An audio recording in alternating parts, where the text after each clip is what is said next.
Welcome back. आज काफी बड़ा दिन है क्योंकि आज हम इतने साल से चलती हुई अटैक ऑन टाइटन की स्टोरी को खत्म करने वाले हैं। और अगर तुमको बिल्कुल भी आइडिया नहीं कि भाई एकदम से क्या बोलने लगा, तो मैं अभी क्या कर रहा हूँ, जितने एओटी के एनिमे ने स्टोरी को कवर कर लिया है मैं उसके बाद की स्टोरी एक्सप्लेन कर रहा हूँ, क्योंकि एनिमे वाली एंडिंग पता नहीं कब आएगी, और आएगी भी तो क्या पता नहीं कैसा कुछ चेंज वगैरह करने वाले, पता नहीं क्या कर रहे हैं यार एक तो ये। बट इधर हम इसकी ओरिजिनल एंडिंग देख रहे हैं जो कि मांगा में हो चुकी है, और ये सीरीज का पार्ट 2 है। पार्ट 1 मैंने 3-4 दिन पहले निकाला था जिसमें कि तुम लोगों का रिस्पॉन्स।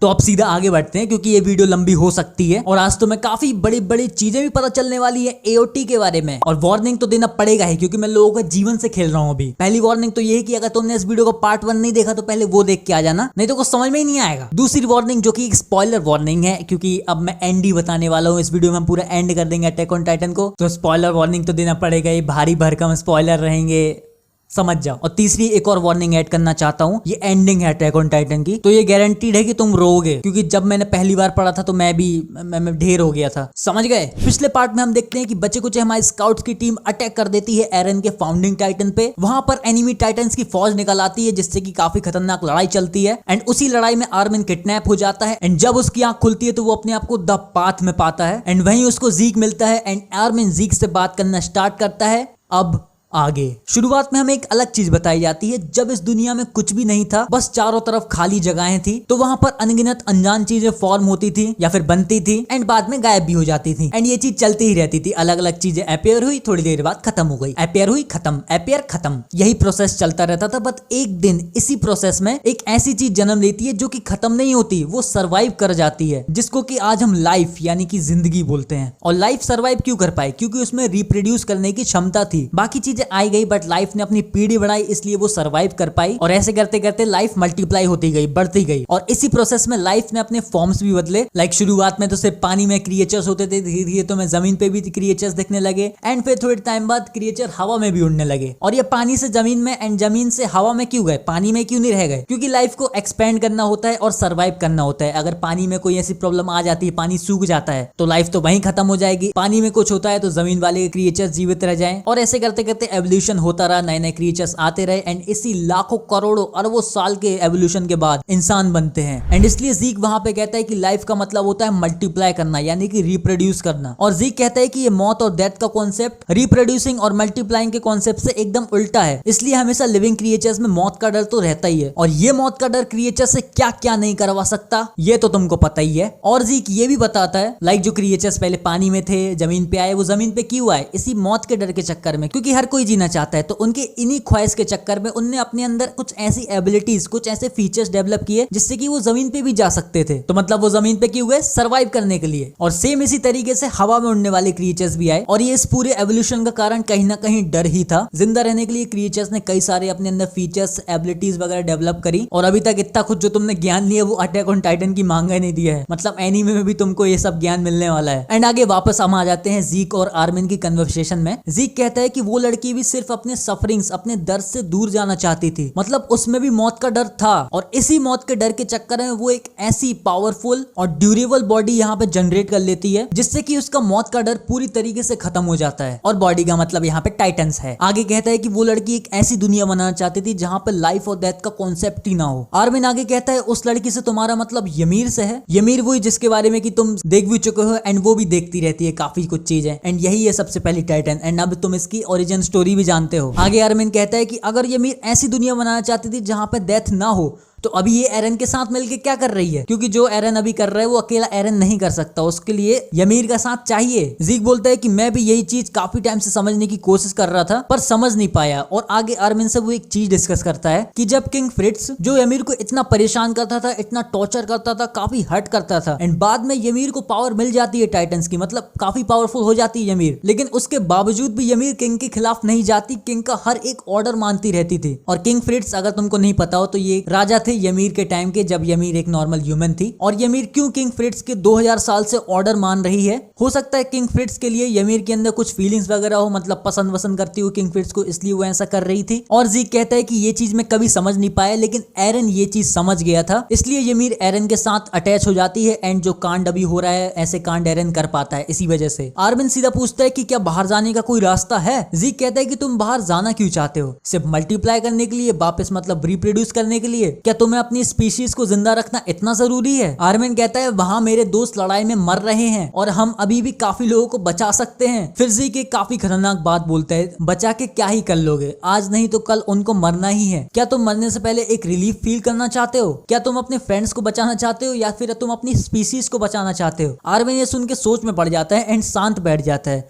फिर वहीं जहाँ पे वो बैठे होते हैं वो लोग रेत के ऊपर, वहीं रेत में उसको एक पेड़ का पत्ता मिलता है एंड उस पत्ते की वजह से आर्मिन को एक अपनी एक काफी ब्यूटीफुल, काफी प्यारी एक याद आती है। आर्मिन ज़ीक से कहता है कि सूरज डूबना चालू हो चुका था, हम तीनों एक पेड़ की तरफ रेस लगा रहे थे। एरन सबसे आगे भाग रहा था, मिकासा जानबूझकर उसके पीछे थी एंड मैं हमेशा की तरह सबसे लास्ट में था। पर भले ही वहां पे वो रेस मैं ना जीता हूं, बट वहां पे जो दिन था वो काफी खूबसूरत दिन था। काफी ठंडी ठंडी प्यारी प्यारी वहां पे हवा चल रही थी, पेड़ों की पत्तियां यहाँ वहां उड़ रही थी। मतलब यहाँ पे आर्मिन ज़ीक से अपनी एक काफी प्यारी याद यहाँ पे शेयर कर रहा है। आगे बोलता है कि ऐसे ही हम तीनों अक्सर साथ में खेला करते थे और जब बारिश होती थी तो मैं अपने घर में आराम से बैठ के बुक्स पढ़ा करता था और एक बार तो एक गिलहरी ने मेरे हाथ से एक नट भी खाया था। आर्मिन कहता है कि ये सारे मूवमेंट्स मेरे लिए काफी प्रीशियस है, मेरे दिल से काफी अच्छी तरीके से जुड़े हुए हैं। और जो पत्ती आर्मिन को एक पेड़ की पत्ती दिख रही होती है, वहीं दूसरी तरफ ज़ीक जब उस पत्ती को देखता है तो वो उसको एक बॉल जैसी दिख रही होती है एंड उस बॉल को देखने के बाद ज़ीक थोड़ा सा चौंक जाता है कि और पूछता है कि ये बॉल तुमको कहां से मिली आर्मिन? आर्मिन कहता है ये तो यहीं डली थी। एंड जैसे ही ज़ीक आर्मिन से वो बॉल लेता है, ज़ीक को अपनी पुरानी प्यारी यादें यहाँ पे वापस याद आने लगती है। जैसे कि ज़ीक की बैक स्टोरी याद है ना, उसको कैच कैच खेलना कितना ज्यादा पसंद था। आगे ज़ीक बॉल देख के कहता है कि हाँ ये सब यूजलेस था, पर अगर मेरा बस चलता तो मैं उनके साथ हमेशा ही कैच कैच खेलता रहता। यही बोलते ही साथ उसके पीछे गिलाड, ग्रीशा एंड और भी काफी लोग यहाँ पे आ जाते हैं। पिछली बार जैसे कि आर्मिन के सामने बर्थोल्ड आता है ना, मैं पिछले पार्ट में उसको अनजान आदमी बोल देता हूँ लेकिन वो बर्थोल्ड होता है। एंड जैसे ही बर्थोल्ड आर्मिन के सामने आता है, वहां बाहर कोलोसल टाइटन अपेयर हो जाता है एंड यहाँ पे मतलब इतने सारे लोग आए तो मतलब बाहर क्या होने वाला है? तहलका। एंड फिर वापस बाहर का सीन देखते हैं, जैसे कि बाहर तो पहले ही काफी घमासान युद्ध चल ही रहा था, अब तो और भी लोग आ चुके हैं। जैसे कि गिलाड का टाइटन आ चुका है एंड वो तो आते ही साथ पीक का हाथ खा जाता है और उसको मारने की कोशिश करता है, बट जॉन यहाँ पे बचा लेता है। और दूसरी तरफ हमारी मिकासा की टीम उस पिग वाले टाइटन का पीछा कर रही थी एंड पिछली पार्ट में क्या होता है, पिग वाला टाइटन कोलोसल टाइटन के पास चला जाता है, बोलता है अब बताओ, अब मुझे पकड़ के बताओ। तो यहाँ पे यही हमारी मिकासा, एनी, कॉनी जैसे तैसे एक पिग वाले टाइटन को मारने का ट्राई करते हैं। उस कोलोसल टाइटन और भी कई सारे जो व्हाइट वाले टाइटन से उनसे बचते हुए, बट फिर पता नहीं अचानक से क्या होता है, वो कोलोसल टाइटन जो निकलता है वो अपने टीममेट्स पे यहाँ पर अटैक करना चालू करता है। मतलब जो व्हाइट वाले टाइटन्स होते हैं ना, जो एनिमी वाले हैं, तो वहीं भाई उन्हीं को फोड़ने लगता है वो कोलोसल टाइटन। और इसी मौके का फायदा उठाते हुए मिकासा पहुंच जाती है पिग टाइटन को मारने के लिए, लेकिन पिग टाइटन फिर भी भागने की कोशिश करता है। और जैसे कि अब यहाँ पे पिग टाइटन का पूरा दिमाग यहाँ पे लगा हुआ है मिकासा से बचने में, वहीं अचानक दूसरी तरफ से क्या करती है, गावी एंटी टाइटन राइफल की मदद से उसकी आंख में शूट कर देती है पिग टाइटन की। एंड फिर मिकासा उस पिग टाइटन पे अटैक कर देती है, मतलब उसको काट देती है एंड उसके अंदर से निकलता है हमारा आर्मिन और वो पिग वाला टाइटन आर्मिन को डैमेज करने की कोशिश करता है, पर कोनी यहाँ पे थंडर स्पेयर की मदद से उसको पेल देता है, बट आर्मिन यहाँ पे गिरने लगता है। तो यहाँ पे एनी अपने फीमेल टाइटन की मदद से उसको कैच कर लेती है। फिर आर्मिन कहता है कि सॉरी गाइस, अब चिंता मत करो, अब सब कुछ ठीक है। एंड यही बोलते साथ कुछ यहाँ पे एनिमी टाइटन्स हमारे स्काउट्स की मदद करने लगते हैं। हमारी टीम ये देख के हैरान हो जाती है कि भाई ये कैसे हो रहा है। और फिर एक और हैरान कर देने वाली चीज होती है, फाउंडिंग टाइटन की हड्डी में से ज़ीक की रियल बॉडी निकलती है और निकलते ही साथ ज़ीक कहता है मैंने सुना तुमने मुझे मिस किया लीवाई। और लीवाई भी ये देख के शॉक हो जाता है कि ये हो क्या रहा है। और एक्जैक्टली यही चीज लोग आर्मिन से पूछते हैं कि ये हो क्या रहा है। आर्मिन कहता है कि इस सब का श्रेय जाता है ज़ीक को। और आर्मिन कहता है कि जहाँ पे मैं था द पाथ में, वहां पे लाइफ एंड डेथ कुछ भी यहाँ पे एग्जिस्ट नहीं करती है, तो मैंने बस यहाँ पे उन लोगों को उनकी नींद से जगा दिया। एंड उन लोगों से आर्मिन का मतलब हुआ ज़ीक को, और जो टाइटन हमारे साथ हमारी मदद करने लगे थे उनसे, जैसे कि गिलार्ड वगैरह यहाँ पे अंदर अपेयर हो गए थे ना, तो वहीं से इसने किया होगा। और कोलोसल टाइटन भी मदद करने लगा था, तो उसमें भी आर्मिन का ही हाथ होगा। और आगे कहता है कि सारे एल्डियंस द पाथ की वजह से यहाँ पे कनेक्टेड है, और ये इसलिए कनेक्टेड है क्योंकि हमारी एंसेस्टर यमीर यही चाहती थी कि सब साथ में रहे, सब कनेक्टेड रहे। और आगे कहता है कि इसका मतलब यमीर भी हमसे कुछ चाहती है। और इसके बाद हमें ज़ीक और आर्मिन का सीन बता दे जिसमें कि वो द पाथ में थे एंड वहां पे जो गिलार्ड, बार्थोल्ड वगैरह यहाँ पे अपेयर हुए थे, उनसे रिक्वेस्ट कर रहे होते हैं और माफी मांग रहे होते हैं। ज़ीक एंड आर्मिन उनसे अपनी हेल्प करने को बोलते हैं एंड इसी वजह से क्या होता है, बाहर कोलोसल टाइटन हमारी मदद करने लगता है एंड बाकी कुछ टाइटन भी हमारी मदद करने लगते हैं। यही कारण था। आगे हम देखते हैं कि ज़ीक यहाँ पे फाउंडिंग टाइटन से यहाँ पे बाहर निकल चुका है एंड बाहर निकलते वो मौसम वगैरह की तारीफ करता है उतने में ही लीवाई ज़ीक का सर ही उड़ा देता है एंड इसी वजह से अचानक से रम्बलिंग भी स्टॉप हो जाती है एंड इसी मौके का फायदा उठाते हुए जीन निकल जाता है एरन की गर्दन की तरफ, क्योंकि वहां पर बॉम्ब लपटे हुए थे ना उसकी गर्दन पे, बस लीवर उसको दबाना था। तो उसके पास जाके वो लीवर दबा देता है और वहां पे काफी तेज ब्लास्ट होता है और इस ब्लास्ट की वजह से एरन की गर्दन उसकी बॉडी से अलग हो जाती है। पर जैसे उसके सर से सेंटापीड टाइप की कुछ यहाँ पे चीज निकलती है ना, लाइट से बनी रहती है, जो जिसको तुमने पहले देखा है, वो चीज यहाँ पे फिर से निकलती है। वो फिर से एरन के हेड से कनेक्ट होने का ट्राई करती है, पर इस बार राइनर उसको अपने हाथों से पकड़ लेता है एंड कनेक्ट होने से रोकता है। आगे मिकासा कहते हैं कि हमें फटाफट अब यहाँ से निकलना पड़ेगा, क्योंकि आर्मिन अब यहाँ पे ट्रांसफॉर्मेशन करने वाला है कोलोसल टाइटन में, जिससे कि सब कुछ तबाह हो जाएगा। एंड फिर फैल्को के ऊपर बैठ के वहां से सब निकल जाते हैं। राइनर बस उस सेंटापीड टाइप की चीज को पकड़े हुए रहता है एंड फिर आर्मिन का कोलोसल टाइटन में ट्रांसफॉर्मेशन चालू होता है, जिससे कि काफी खतरनाक ब्लास्ट हो रहा होता है। एंड ये चीज हमारी टीम फैल्को के ऊपर बैठ के देख रही होती है एंड आर्मिन और मिकासा दूर से यहाँ पर रोते रोते बोलते हैं गुड बाय एरन। आगे हम देखते हैं कि एरन का फाउंडिंग टाइटन यहाँ पे पूरी तरीके से तबाह हो चुका होता है आर्मिन के यहाँ पे ट्रांसफॉर्मेशन की वजह से, पर रम्बलिंग अब रुक चुकी होती है। जॉन बोलता है कि क्या एरन मर चुका है? तभी मिकासा का थोड़ा सा हेडेक होता है एंड उसको एरन की वो वाली बात आती है जो एरन उसको बोलता है कि एकरमैन सिर्फ गुलामी करते हैं जो उनको ऑर्डर देता है उनकी, और बचपन से मैंने सिर्फ तुम्हें हेट किया है मिकासा, हेट किया है। इसके बाद जैसे कि हमारी टीम फैल्को के ऊपर बैठ के उड़ रही थी, वो वहां पे नीचे आते हैं एंड सब अपनी फैमिली से मिलते हैं। गाबी अपनी फैमिली से मिलती है, पीक अपनी फैमिली से एंड फैल्को अपनी फैमिली से। एनी अपने फादर को देखने जाती है एंड बाद में सब लोग राइनर को देखने जाते हैं कि आर्मिन की ट्रांसफॉर्मेशन की वजह से राइनर ठीक तो है एंड होपफुली वहां पर राइनर उनको ठीक हालत में मिलता है। पर वो जो वहां पे सेंटापीड जैसी चीज थी जो एरन की बॉडी से निकली थी, अभी भी वो ठीक हालत में थी। मतलब आर्मिन का यहाँ पे ट्रांसफॉर्मेशन भी उसने सर्वाइव कर लिया एंड फिर कोलोसल टाइटन के पीछे से एक ट्रांसफॉर्मेशन होता है, जिससे कि सब समझ जाते हैं कि एरन अभी भी जिंदा है। एंड इसके बाद हमें जो एरन का रूप देखने मिलता है वो तो एक काफी खतरनाक, एक अलग ही एरन का रूप रहता है, जिसमें कि वो अपने नॉर्मल अटैक टाइटन से काफी अलग दिख रहा होता है एंड काफी लंबा रहता है। एंड जो सेंटापीड वहां पे सर्वाइव कर जाती, वो एरन के पास जाने की कोशिश करती है। गाबी कहती है कि हमें इसको रोकना पड़ेगा, क्योंकि हो सकता है अगर ये सेंटापीड फिर से एरन से कनेक्ट हो जाती है तो मे बी रम्बलिंग फिर से चालू हो जाए। दूसरी तरफ जैसे कि वो एल्डियंस और मालियन यहाँ पे बंदूक नहीं तान दिए थे एक दूसरे के ऊपर, वो वहां पे अब थोड़ी समझदारी दिखाते हैं। वो दोनों अब हमें साथ में काम करते हुए दिखते हैं। मालियन चीफ बोलता है कि मैंने बहुत मिस्टेक्स कर ली, अब और मिस्टेक्स नहीं करूंगा, चलो अब साथ में काम करते हैं एंड इस सिचुएशन को यहाँ पे साथ में हैंडल करते हैं। वहीं पीछे से एनी आ रही होती है एंड दोनों को साथ देख के वो हैरान रह जाती है। और अब जैसे कि एरन यहाँ पे फिर से अपियर हो चुका है, तो जो यहाँ पे हमारी टीम के मेंबर्स अपनी अपनी फैमिली के पास चले गए थे, वो वापस अपने मिशन के लिए आ जाते हैं, ये बोल के कि बस एक मिशन और, इसके बाद सब कुछ ठीक हो जाएगा। आगे फिर अचानक से उस सेंटापीड में से यहाँ पे स्मोक निकलने लगता है। कोनी यहाँ पे समझ जाता है कि यहाँ पे क्या हो रहा है एंड बोलता है कि ये तो बिल्कुल रागा को ब्लेज जैसा हो रहा है। जैसे कि वहां भी ऐसे ही स्मोक की वजह से जो नॉर्मल पीपल्स होते हैं वो भी अजीब गरीब टाइटन में यहाँ पे ट्रांसफॉर्म हो जाते हैं, माइंडलेस वाले टाइटन्स। एंड कोनी जैसे ये चीज बोलता है, जहां पर हमारी टीम खड़ी है, जहां पर कुछ लोग यहाँ पे बच गए थे, जहां पे वो सब लोग साथ में रहते हैं, वहां पर स्मोक पहुंच चुका होता है। लीवाई यहाँ पे चिल्ला के बोलता है कि पीक, मिकासा, फैल्को के जॉ टाइटन के पीछे बैठ जाओ, हमें यहाँ से फटाफट निकलना होगा। पीक बोलती है क्या मतलब है तुम्हारा? लीवाई बोलता है इस स्मोक का असर एकरमैन क्लैंस के लोगों के ऊपर और जिन लोगों पे ऑलरेडी टाइटन ट्रांसफॉर्मेशन की एबिलिटी है उन लोगों पे ये स्मोक काम नहीं करता। एंड आगे बोलता है कि अब तुम समझ गए होगे कि हमें क्या करना है। पीक बोलती है नहीं, ये बहुत ज्यादा हो जाएगा। लीवाई बोलता है फटाफट चलो, अब और कुछ नहीं, हमें यहाँ पे टाइम वेस्ट कर सकते। तो इस तरीके से ये लोग यहाँ से निकल जाते हैं। बट वहां पे जब नॉर्मल लोग वहां पे जो खड़े थे, नॉर्मल आम इंसान, वहां तक स्मोक पहले ही पहुंच चुका था और इतने सारे लोग अब एक साथ कहीं जा भी नहीं सकते।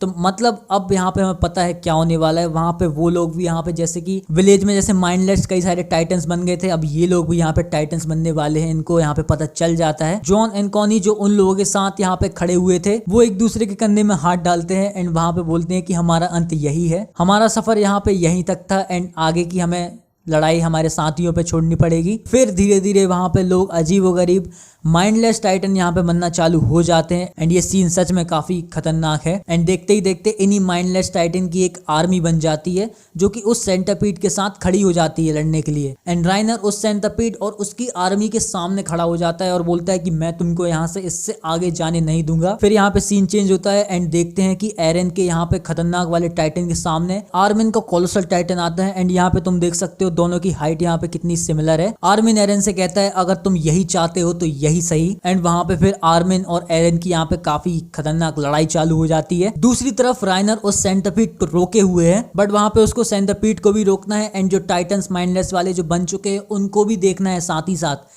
एंड वहां पे वो क्या देखता है कि उसको यहाँ पे मारने के लिए आ रहे हैं, पता है किसके टाइटन्स, जॉन गाबी कोनी के टाइटन्स उसको देखने मिलते हैं, माइंडलेस वाले टाइटन जो राइनर को ही यहाँ पे मार रहे होते हैं। मतलब हमारे यहाँ पे मेन टीम मेंबर्स भी अब यहाँ पे टाइटन्स माइंडलेस टाइटन में बदल चुके हैं। एंड अभी तक इस चीज का कोई सॉल्यूशन नहीं है कि इससे नॉर्मल कैसे होते हैं। राइनर ये देख के शॉक हो जाता है एंड और ज्यादा शॉक उसको मिलता है उसको अपनी मॉम को देखकर, क्योंकि इसकी मॉम भी यहाँ पे एक माइंडलेस वाला टाइटन बन जाती है। एंड फिर यहाँ पे फैल्को पर बैठे हुए लीवाई, पीक, मिकासा वहां पे पहुंचते हैं एंड पीक यहाँ पे राइनर की मदद के लिए कूद जाती है एंड लीवाई और मिकासा निकल जाते हैं एरन और आर्मिन की फाइट की तरफ। एंड एकदम से फिर से मिकासा का यहाँ पे हेडेक चालू हो जाता है। लीवाई कहता है कि तुम्हें अपने आप को संभालना होगा, मगर मिकासा यहाँ पे कहती है कि अब मैं और नहीं सह सकती, मुझे अब वापस पीछे जाना है जहां पर सब कुछ पहले ठीक था। एंड फिर अचानक से मिकासा की आंख खुलती है तो वो अपने आप को कहीं और ही दूसरी जगह में पाती है। उसके सामने यहाँ पे एरन होता है जिससे कि बात करते करते वो रोने लगती है। एरन पूछता है मिकासा क्या हुआ, रो क्यों रही हो? मिकासा बोलती है कि क्या मेरा यहाँ पे होना सही है? फिर एरन कहता है कि और कहीं हम जा भी कहाँ सकते हैं, जैसे कि हम दोनों यहाँ पे सब कुछ पीछे छोड़ के आ चुके हैं साथ रहने के लिए। मार्लियन वॉर 2 महीने पहले ही यहाँ पे खत्म हो चुकी है। पैराडाइज आइलैंड पे भी यहाँ पे जल्दी ही अटैक होने वाला है, अगर हम भागे नहीं तो सब यहाँ पे मारे जाएंगे। आर्मिन पक्का से हमें यहाँ पे ढूंढ रहा होगा। आगे कहता है कि हिस्टोरिया को मैं नरक में भी नहीं डाल सकता और अनगिनत लोगों को यहाँ पे मारे भी नहीं जा सकता, और आयरलैंड के बाहर जो लोग रहते हैं उनको भी यहाँ पे मैं नहीं मार सकता। एंड जैसे कि सिर्फ मेरे पास एक यही ऑप्शन बचता है कि मेरी जिंदगी के बचे 4 साल यहाँ पे मैं चैन से जी लूं, एंड वो भी एक ऐसी जगह में जहाँ पर कि हम दोनों के अलावा और कोई ना हो। फिर आगे मिकासा एरन को हक कर लेती है एंड एरन आगे बोलता है मुझे पता है तुमने इस बारे में मुझसे बात करने से मना किया है,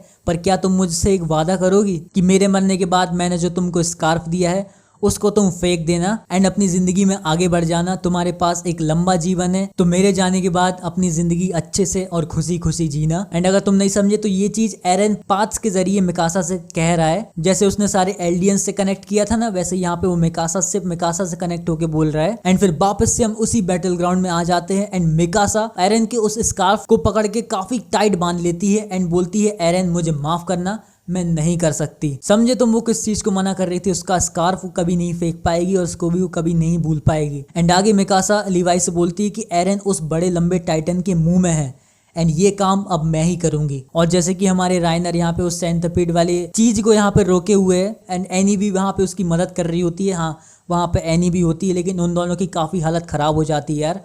इतने सारे जैसे कि टाइटन्स आ जाते हैं, माइंडलेस टाइटन्स, और बहुत ज़्यादा हालत ख़राब हो जाती है उनकी। फिर आगे यहाँ पे लीवाई एंड मिकासा आर्मिन और एरन की लड़ाई में कूद जाते हैं। एरन एक घूसा देता है आर्मिन के मुंह में एंड उसी टाइम पे लीवाई एक थंडर स्पेयर मारता है एरन के दांत में, जिससे कि एरन का दांत टूट जाता है एंड उसमें एक छेद बन जाता है। एंड जैसे कि मिकासा ने कहा था एरन मुंह के अंदर है, तो एंड उसी टूटे हुए दांत के अंदर से मिकासा अंदर घुस जाती है एरन के मुंह में एंड वहां मिकासा अंदर देखती है कि वहीं पर है एरन का रियल हेड। एंड आगे फिर मिकासा एरन के हेड को काट देती है एंड इसी तरीके से एंड होता है एरन येगर का। मिकासा एरन के उस कटे हुए सर को देख के बोलती है कि सी यू लेटर एरन, हम फिर मिलेंगे।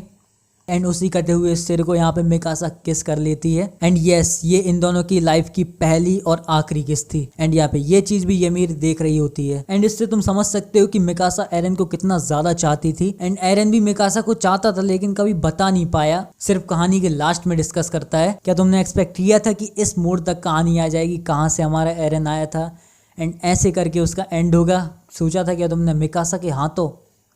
कोई नहीं सोच सकता। आगे हम एरन और आर्मिन के छोटे वाले वर्जन को देखते हैं, जिसमें कि आर्मिन एरन से बोलता है क्या तुमने जानबूझकर अपने आप को हमसे दूर कर दिया था जिससे कि तुम हमें हीरोज बना सको एंड दुनिया के हम सेवियर्स के नाम से जाने जाएं, और दूसरी तरफ दुनिया में तुम एक विलन कहलाए जाओ? एरन बोलता है सही कहा, इस चीज से तुम ह्यूमैनिटी के सेवियर बन जाते एंड आइलैंड डेविल्स यानी कि जो बाहर के लोग हैं ओशन से जो दूर रहते वो लोग भी तुम्हें एक ऊंचा दर्जा देते, इसलिए मैंने ऐसा किया। आर्मिन कहता है कि मुझे तो लगा था कि तुम रम्बलिंग की मदद से यहाँ पे पैराडाइज को बचाना चाहते हो, लेकिन अब जब यहाँ पे रम्बलिंग रुक चुकी है, यहाँ पे कुछ यहाँ पे मार्लियंस बच चुके हैं, वो तो यहाँ पे वापस रिवेंज लेने आएंगे। इसके रिप्लाई में एरन बोलता है कि उनको ये करने में काफी टाइम लग जाएगा क्योंकि यहाँ पर मैंने दुनिया की 80% पॉपुलेशन को यहाँ पे तबाह कर दिया है, तो वो लोग यहाँ पे अटैक करने की हालत में नहीं है। आर्मिन आगे कहता है क्या तुम्हें इतना आगे जाने की जरूरत थी?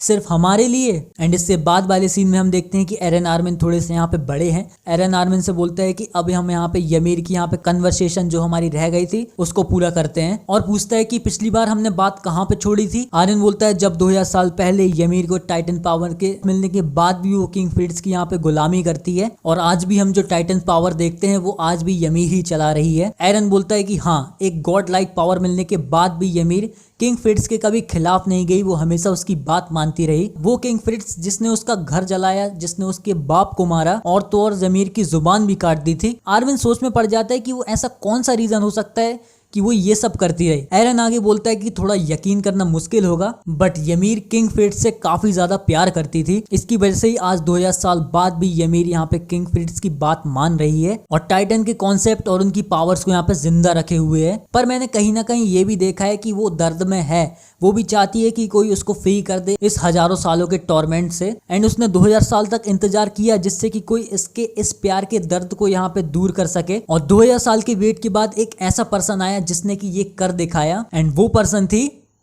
मिकासा। आर्मिन चौंक जाता है कि क्या मिकासा कैसे हो सकती है। एरन बोलता है कि ये चीज तो सिर्फ ymir ही जानती है, ये चीज तो मैं भी नहीं समझ पाया कि मिकासा ने ऐसा क्या किया, पर मैंने इस पे ज्यादा ध्यान ना देकर अपने पाथ पे ध्यान दिया। 80% पॉपुलेशन को हटा दिया, मेरी वजह से पैराडाइज आइलैंड के लोग एक दूसरे को मारने पे उतर आए, मेरे कीमती साथियों को भी मैंने इस सब में घसीट लिया बिना ये जाने कि वो जिंदा बच भी पाएंगे या नहीं। आर्मिन कहता है कि अच्छा, तो यही वो फ्यूचर था जो तुमने देखा था जब तुमने वहां पर हिस्टोरिया के हैंड को किस किया था। आगे कहता है ये सब तुम अपने मन में इतने टाइम के लिए अकेले दफनाए रहे, काफी मुश्किल और काफी भारी रहा होगा ना ये सब अकेले सहना। एंड आगे एरन कहता है कि फाउंडर की पावर से जो इन्फ्लुएंस होता है उसका कोई पास्ट एंड फ्यूचर नहीं होता, ये दोनों चीजें एक साथ एक ही समय में यहाँ पे एग्जिस्ट करती है। जैसे कि एरन ने अपने डैड से यहाँ पे चीजें करवाई थी, तो वहां पे वो कैसे करवाई थी, इन्हीं पावर्स की वजह से। एंड इस चीज को हम थोड़ा बहुत टाइम ट्रेवल भी बोल सकते हैं, लेकिन एरन वहां पे फिजिकली अवेलेबल नहीं रहता, मेंटली ही यहाँ पे वो चीजें करवाता है, एंड इसका कोई टाइम नहीं, वो किसी भी टाइम पे जा सकता है मतलब। और आगे एरन एक काफी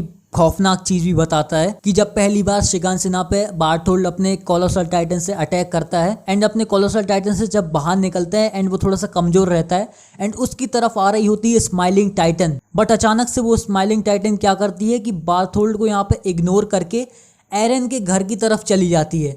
एंड फिर वो एरन के घर में क्या करती है तुमको तो पता ही है, उसकी मॉम को यहाँ पे खा जाती है। एंड इस चीज की वजह से जो छोटा एरन होता है वो काफी ज्यादा हेट्रेड पैदा कर लेता है टाइटन्स के लिए। तो वहां पे वो जो स्माइलिंग टाइटन बार्थोल्ड को छोड़ के एरन की तरफ आया था वो अपने आप नहीं आया था, यहाँ पर ये भी एरन का कांड था, मतलब जो बड़ा वाला एरन था ये उसका कांड था, उसकी प्लानिंग थी कि वो स्माइलिंग टाइटन को अपने घर की तरफ भेजेगा जिससे कि उसकी खुद की मॉम मर जाएगी, एंड वो आगे जो अभी कर रहा है, जो मतलब उसको मोटिवेशन मिलेगा अभी जो कर रहा है उसके लिए। मतलब भाई साहब ये चीज इतनी खतरनाक, भाई गूज़बम्स टाइप के मेरे अंदर आ गए। मतलब कैसे हो सकता है, कैसे कोई एक्सपेक्ट करेगा कि ये ऐसी मोड़ पे कहानी आ जाएगी भाई साहब। आर्मिन भी ये देख के काफी ज्यादा चौंक जाता है, बट बाद में आर्मिन एंड एरन एक नदी के पास आते हैं, एंड वहां पे आर्मिन एरन से बोलता है कि क्या लगता है मिकासा तुम्हारे जाने के बाद किसी और के साथ खुशी खुशी रह लेगी। एरन बोलता है मुझे नहीं पता, और इसी बात पे आर्मिन एक घूसा दे देता है एरन में और कहता है कि तुम्हें क्या लगता है कि मेरे बारे में भूल जाओ, ये बोल तुमने मिकासा से बोल दिया तो वो तुम्हारे बारे में भूल जाएगी। वो बंदी जिसने तुम्हारे लिए अपना पूरा जीवन दांव पे लगा दिया, पूरा जीवन तुम्हारे नाम कर दिया, बस तुम उसको इतना सा एक्सक्यूज दे दोगे। आगे बोलता है कि अगर मान लेते हैं बाई चांस मिकासा तुम जैसे हार्ट ब्रेकर को भूल जाती है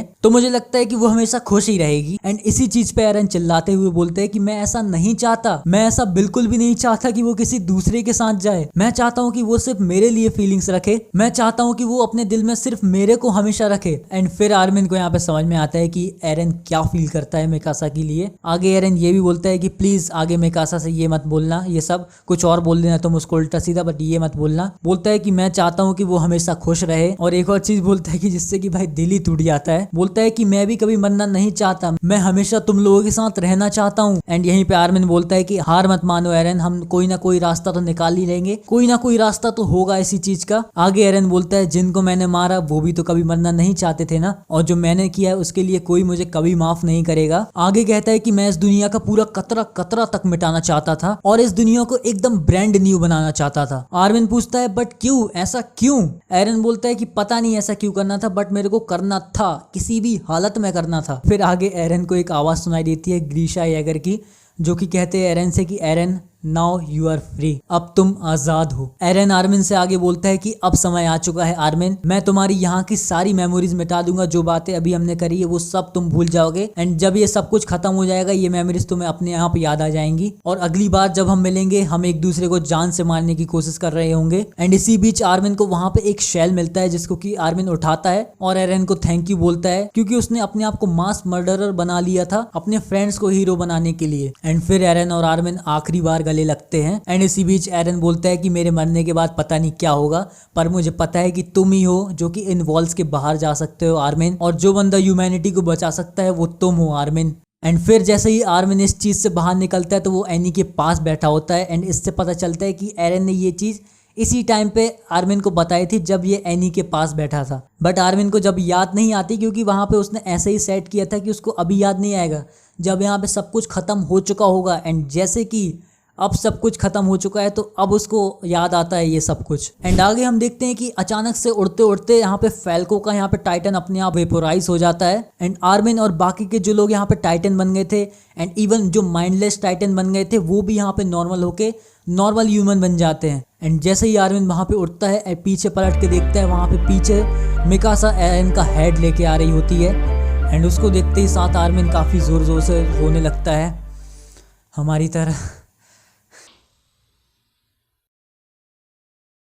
आगे मिकासा आर्मिन से बोलती है क्या तुमको याद आ गया जो एक्स्ट्रा कहा था एरन ने हमसे। आर्मिन कहता है हाँ याद आ गया, जैसे कि हम जो करने वाले हैं तो इससे जो टाइटन्स की पावर है वो यहाँ पे पूरी तरीके से दुनिया से खत्म हो जाएगी, एंड जो ये करने वाले थे उसका मतलब यही एरन को मारने वाले प्लान से था। एंड जैसे कि अब ये लोग एरन को मार चुके हैं तो टाइटन्स पावर पूरी तरीके से खत्म हो जाती है अटैक ऑन टाइटन के वर्ल्ड से। एंड हाँ, इसका मतलब हमारे एरन येगर के जाने के साथ साथ टाइटन्स की पावर भी चली जाती है। एंड बाद में जैसे कि सब यहाँ पे माइंडलेस टाइटन बन चुके होते हैं वो सब यहाँ पे नॉर्मल हो जाते हैं। एंड आगे फिर सबको याद आता है आर्मिन की तरफ कि एरन ने उनके लिए क्या किया है। सबको समझ में आता है कि उनने एरन को गलत समझा, और पढ़ते हुए मुझे लगा कि एरन ने सबसे यहाँ पे कम्युनिकेट सेपरेटली किया है, जैसे कि आर्मिन से किया, मिकासा से किया, ऐसे बाकी लोगों से भी किया होगा, क्योंकि वो सबको सेपरेटली कुछ अलग अलग चीजें भी बताया है। जैसे कि कोनी से वो कह जाता है कि तुम्हारी मॉम भी यहाँ पे अब ठीक हो जाएंगी। एनी कहती है कि उसने कहा है कि सब लंबी और खुशी से भरी हुई जिंदगी जीना, और कहती है कि हमें तुम्हारी मदद की जरूरत नहीं थी एरन, तुमने बिना पूछे हमसे ऐसा क्यों किया।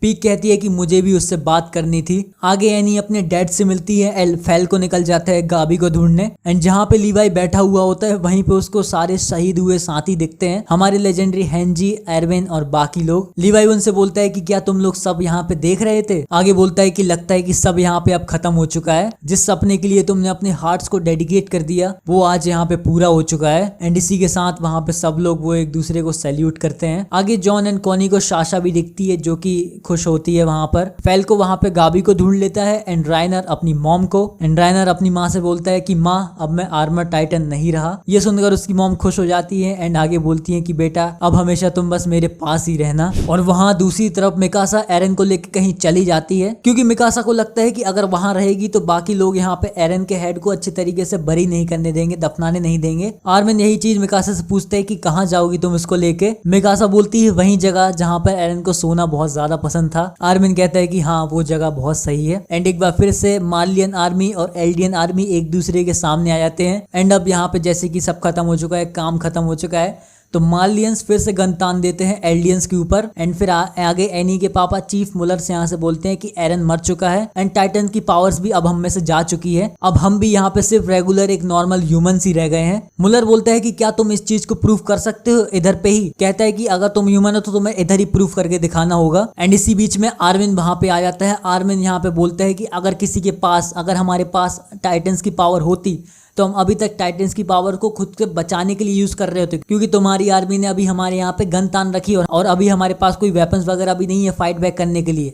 तो अगर हमारे पास टाइटन्स की पावर होती तो अभी तक हम ट्रांसफॉर्म हो चुके होते अपने आप को बचाने के लिए, लेकिन हमने ऐसा नहीं किया, क्योंकि इसका मतलब यही है कि हमारे पास टाइटन्स की पावर अब नहीं है। मुलर आगे पूछता है कि तुम कौन हो। आर्मिन बोलता है कि मैं हूँ आर्मिन आर्लर्ट, एक एल्डियन पैराडीज आइलैंड से जिसने कि एरन येगर को मारा है। एंड मिकासा एरन के हेड को लेकर जा ही रही होती है कि बीच में यहाँ पे यमीर आ जाती है। मिकासा बोलती है कि अच्छा तुम ही हो वो यमीर जो कि मेरे दिमाग में बार बार झांका करती थी। तुम्हारा प्यार सच में एक कभी ना खत्म होने वाले बुरे सपने की तरह होगा, और तुम्हारी वजह से जितनी जाने गई है वो तो वापस आ नहीं सकती, बट ये भी सच है कि तुम्हारी वजह वजह से ही आज मैं यहाँ पे खड़ी हूँ, क्योंकि तुम हमारी पूर्वज हो। आगे मिकासा बोलती है गुड बाय यमीर, हमेशा के लिए। एंड इसी तरह यमीर की सफरिंग जो कि 2000 साल से चलती हुई आ रही थी वो भी फाइनली एंड होती है एंड यमीर को यहाँ पे मोक्ष या फिर मुक्ति मिलती है। एंड इसके बाद सीधा हमें 3 साल बाद की कहानी बताई जाती है, जो यहाँ पे लड़ाई हुई थी ना फाउंडिंग टाइटन और बच्चे कुछ ये स्काउट्स वगैरह आर्मी वगैरह के बीच। इनको ये लोग यहाँ पे नाम दे चुके होते हैं the battle of heaven and earth. And यहीं पे हमें स्टोरी और उसकी बेटी देखने मिलती है। और जो लोग यहाँ पे सर्वाइव कर जाते हैं रमलिंग से, उनकी दुनिया, पूरी जीवन, उनका सब कुछ यहाँ पे पूरी तरीके से बदल जाता है, क्योंकि ज्यादातर चीजें वहां पे तबाह हो चुकी है। उनके घर वगैरह सब जा चुके हैं, यहाँ पे टेंट वगैरह में रहते हैं और उनको कुछ ऐसे स्कार मिले हैं, ऐसे निशान मिले हैं जो कि उनकी जिंदगी से कभी नहीं जाएंगे। एंड जहां पर ये बाकी दुनिया इतनी परेशान चल रही है, एंग्जाइटी वगैरह सब पूरी दुनिया में फैला हुआ है,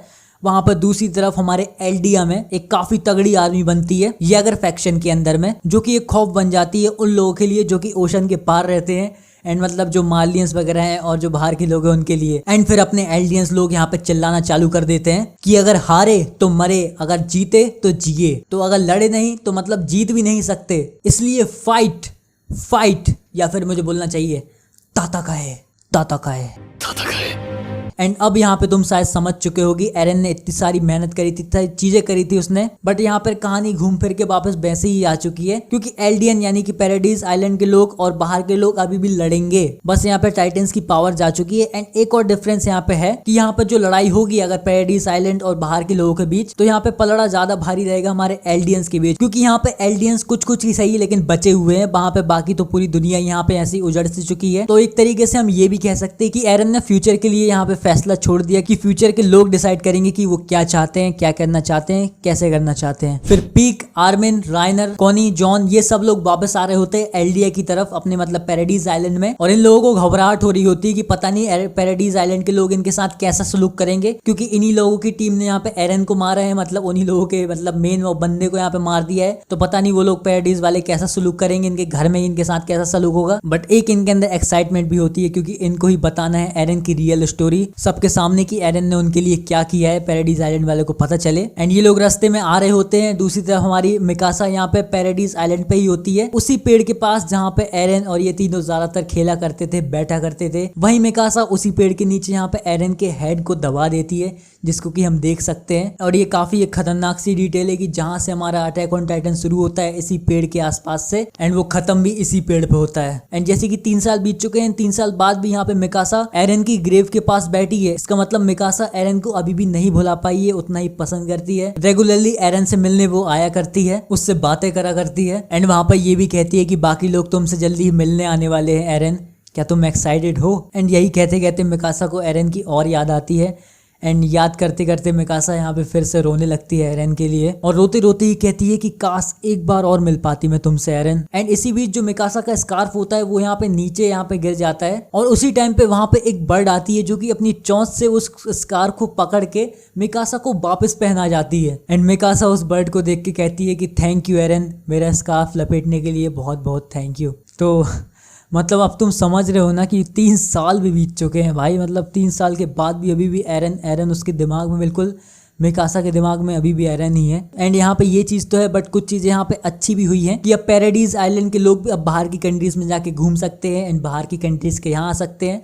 मतलब नॉर्मल हमारी जैसी कंट्रीज हैं असली लाइफ में, वैसे यहाँ पे इनका हाल भी वैसे कुछ हो चुका है। एंड इसी मौके पे लीवाई, फेल्को एंड गावी लोग तो यहाँ पे निकल भी जाते हैं घूमने के लिए। एंड यहाँ पे एक चीज ध्यान देना कि लीवाई यहाँ पे व्हील चेयर पे बैठा हुआ है, मतलब कुछ इसको पक्का इंजरी वगैरह ज्यादा खतरनाक हुई होगी। एंड फिर और काफी साल बीतते हैं, एंड हम देखते हैं कि जहाँ पे एरन की गिरे हुए वो पेड़, उसके आसपास पहले खेत वेत होते हैं, लेकिन धीरे धीरे वहां पे बिल्डिंग्स वगैरह बनने लगती हैं, मतलब काफी ज्यादा विकसित हो जाती है ये जगह। एंड वहां पर एक लेडी आती है अपने बच्चे के साथ, एंड उसके साथ उसका हस्बैंड भी होता है, जो कि एरन की ग्रेव में यहाँ पे फूल डाल रही होती है। और यही चीज हम यहाँ पे क्लियर नहीं देख सकते कि ये लेडी कौन है। तो ज्यादातर लोगों को यहाँ पे लगता है कि ये लेडी मिकासा है, जैसे कि एरन ने कहा था कि उसके जाने के बाद किसी दूसरे के साथ अपनी जिंदगी खुशी खुशी जीना, तो यहाँ पे हो सकता है कि वो यहाँ पे हो गया हो, बट क्लियरली हम यहाँ पे नहीं देख सकते, तो यहाँ पे कुछ भी कहना सही नहीं होगा। और भी कई लोगों को देख सकते हैं, तो पक्का ये हमारी टीम ही होगी जो उससे मिलने आई है। और अगले ही सीन में एक ओल्ड लेडी की झलक दिखाते हैं, जो कि एक ग्रेव में लेटी हुई है, उसके ऊपर फूल ही फूल पड़े हुए हैं। एंड इस लेडी पे अब तुम साफ साफ देख सकते हो स्कार्फ बंधा हुआ है, एंड इससे तो हमें साफ साफ पता चल रहा है कि ये मिकासा है, जो कि समय के साथ नॉर्मल बड़ी होती है, नॉर्मल तरीके से बूढ़ी होती है, एंड नॉर्मल तरीके से यहाँ पे मर जाती है। जैसे कि एरन उससे बोलता है लंबा जीना, तो इससे पता चलता है कि वो ऐसे ही जीती। बट यहाँ पर भी उसका फेस अच्छे से ने दिखाया तो हमें पूरी इतनी क्लैरिटी नहीं है, बट स्कार्स दिखा दिया ना,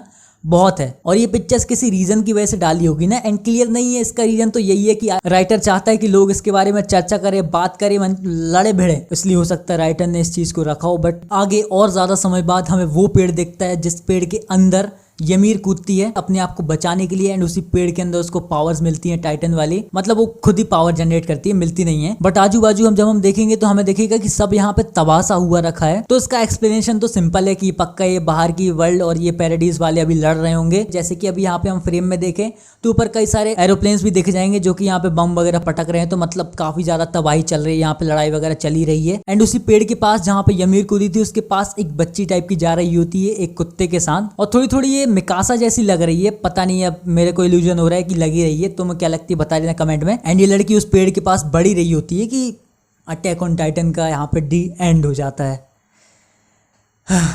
मतलब इसी के साथ इतने सालों से चल रही लेजेंडरी कहानी का इसी तरीके से एंड होता है, जो कि हमें काफी कुछ सोचने समझने में मजबूर कर देता है कि इसके बाद क्या होगा, एंड इसके आगे हम क्या ही एक्सपेक्ट कर सकते हैं कि इसके आगे क्या होगा। बस वो लड़ते रहेंगे दोनों देश, यही होता रहेगा। इसका सॉल्यूशन यही था कि सामने वाले मर जाए या फिर खुद मर लो। बट जैसे कि कहानी घूम फिर के वहीं पे आके अटक जाती है, तो मतलब इतना कुछ यहाँ पे जो कैरेक्टर्स ने किया, एरन ने किया, तो एक तरीके से तुम देखोगे तो उसका कोई मतलब वैसा निकला नहीं ज्यादा। एंड यही एक वन ऑफ द वो रीजन है जिससे कि अटैक ऑन टाइटन की एंडिंग को हेट किया जाता है। और भी कई सारे रीजंस हैं, जैसे कि कुछ चीजें यहाँ पे समझ में आती नहीं कि भाई कैसे हो गया है। जैसे कि आर्मिन जब जीक से बात कर रहा होता है तो ऐसा आर्मिन जीक से क्या बोल देता है कि जीक यहाँ पे बिल्कुल तैयार हो जाता है बाहर आने के लिए, खुद को मरवाने के लिए लीवाई से। एंड हो सकता है कि अभी तुम्हारा दिमाग भी काफी ज्यादा खराब हो इस एंडिंग को देखने के बाद, क्योंकि भाई इतनी मेहनत करी एरन ने, बाकी लोगों ने, भाई कहानी वापस वहीं पे आके अटक गई कि फिर लड़ने लगे वो लोग। एंड एक तरीके से हम कह सकते हैं कहानी ने थोड़ा रियलिस्टिक टर्न ले लिया है, मतलब क्योंकि कोई कहानी की तरह इसमें हैप्पी एंडिंग नहीं है, ये बिल्कुल रियल लाइफ की सिचुएशन की तरह इसने छोड़ दिया है। एंड क्या सोचते हो तुम इस एंडिंग के बारे में, कैसी लगी तुम्हें अटैक ऑन टाइटन की एंडिंग, कमेंट में जरूर बताना, हम और आगे बात करेंगे। एंड आगे कोई और चीजें डाउट वगैरह मुझे क्लियर करना होगा तो मैं आगे वीडियो बना दूंगा भाई, क्योंकि इस वीडियो में काफी मेहनत लग चुकी है भाई, काफी लंबी स्क्रिप्टिंग करनी पड़ चुकी है। अगर पेजेस गिनवाओ तो 38 या 39 पेजेस यहाँ पे मेरे को भर गए थे इस पार्ट 2 की वीडियो को बनाने के लिए। पार्ट 1 की वीडियो उतनी ज्यादा बड़ी नहीं थी, पर मेहनत तो लगी है यार, काफी ज्यादा लगी है। तो यार भैया शेयर करो, अगर किसी के साथ तुम स्टोरी शेयर करना चाहते हो तो उसको शेयर कर दो, ये वीडियो मेरा भी भला हो जाएगा, उसका भी भला हो जाएगा, हाँ हो जाएगा। एंड अब जैसे कि चैनल को अगर तुमने सब्सक्राइब नहीं किया है तो ठीक है, और फिर मिलते हैं नेक्स्ट वीडियो में।